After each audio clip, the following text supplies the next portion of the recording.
Our next speaker hails all the way from the Hood River Gorge Windbags Club. The title of his speech is How to Emotionally Move to the Next Level. Please help me welcome G.W. Cliver.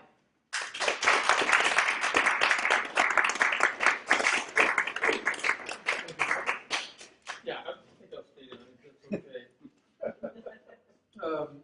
Before we start, I'll tell you, you remember the movie A Walk in the Clouds with Keanu Reeves?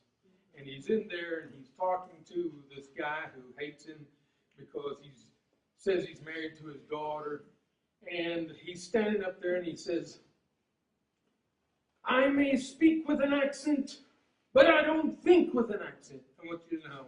I may walk with a cane, but I don't think with one. Okay? So, I figured maybe you would get that joke after all of Joe's.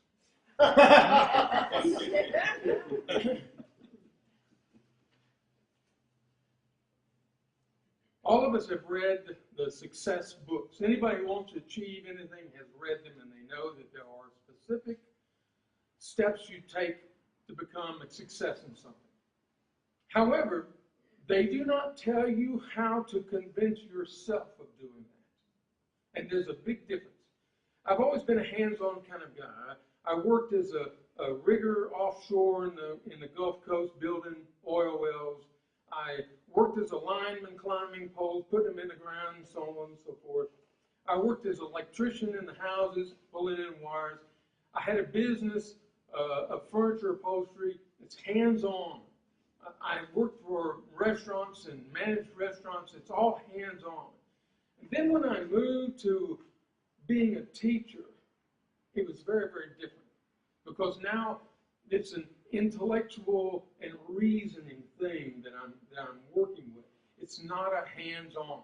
And the people I'm dealing with, I can't just grab them and, fold them up and repair them. I have to listen to what they're saying and be able to see how I can help them in those areas. Does that make sense?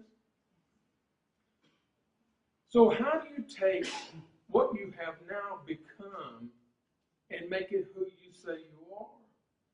Because I'm no longer an upholsterer. I'm no longer a hard worker in physical form. But now I'm going to intellectually talk with you, and I've got to move to that department. We have two parts of our brain that we use. The conscious mind, which looks at our everyday life and makes decisions. And when we make decisions, all that information is stored within our subconscious mind. So when we come up to a new decision or even old stuff, we just come up and we're going to act now, our subconscious taps us on the shoulder and says, here's what you decided before. In your subconscious now, I'm going to point to my heart as the subconscious and my brain as the conscious, okay? Because what I see with my brain here, I'm going to decide where I'm going to go, what my hands do, what my words say, so on and so forth, who I'm with, and so on. However, my subconscious is going to lead me in that fashion. We've seen this with Mr. Fox and how he said, I decided and I moved. We see that with Miss Deb where she's wanting to tell you a story about her son because of how it moves her. This is the emotional part. And this part is stored in your subconscious, along with skills. Like, we heard muscle memory and all that sort of stuff. Your muscles can't remember anything. What you've done is trained your subconscious to bring this information forward. And I had a very big difficulty with that. So I was one time in a hospital and was there to visit somebody who was there, and I come out and I go through to pay. You know how you have to pay to go to a hospital. That doesn't make sense. But anyway, and I'm talking with the guy at the place where they take the money, and I always talk with people. And he said, well, do you have family in there? I said, no.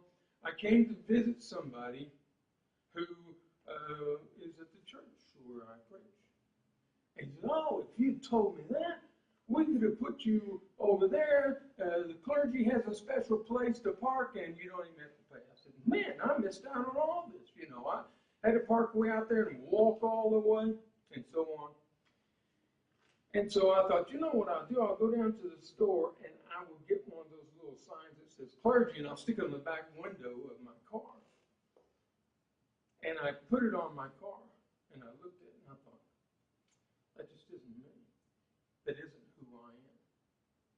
You know, I'm the kind of guy who just goes out and works. I'm not the guy who intellectually is concerned about things. And so I can drive down the road and I can see in my rearview mirror the word clergy. Of course, it's backwards, and I can see it in my mirror, and so it's forwards for me. I'm sitting there looking at it, it's telling me I'm a clergy.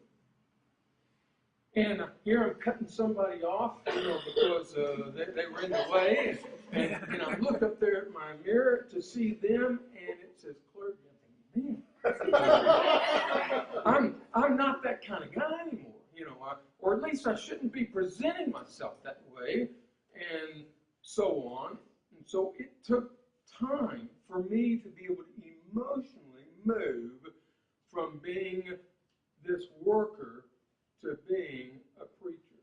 In fact, I couldn't even say it. I couldn't tell people because it required something I didn't think I could do. Does that make sense? Now, I wanted to be an author. So I said to myself, I'm an author. I wrote that on my cards, and I felt stupid. I've written a whole bunch of booklets. I've written a whole bunch of articles. It doesn't make me an author. It wasn't until I signed my first book that I said, I'm an author. How about that? So you have to have something that is going to help you move emotionally to the right place, because here you're not thinking it that way. You've got to have something to trick your mind. One guy I knew, he carried a rock in his pocket. And every time he went to tell somebody about something, he would take that rock and he'd hold it in his hand.